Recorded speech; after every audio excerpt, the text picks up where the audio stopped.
New at 5 tonight, a toddler found wandering in San Diego, California is not a girl missing from Ansonia, Connecticut for more than a year now. Today, the San Diego Sheriff's Office was looking for information about the toddler on the left side of your screen.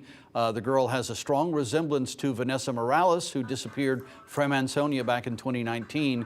Morales' mother was found dead on December 2nd of 2019. Police in California were able to identify the wandering toddler's family. Morales is still missing, but police believe she is alive. If you have any information about where she could be, you are urged to call the FBI tip line at 203-503-5555, or you can contact Ansonia Police.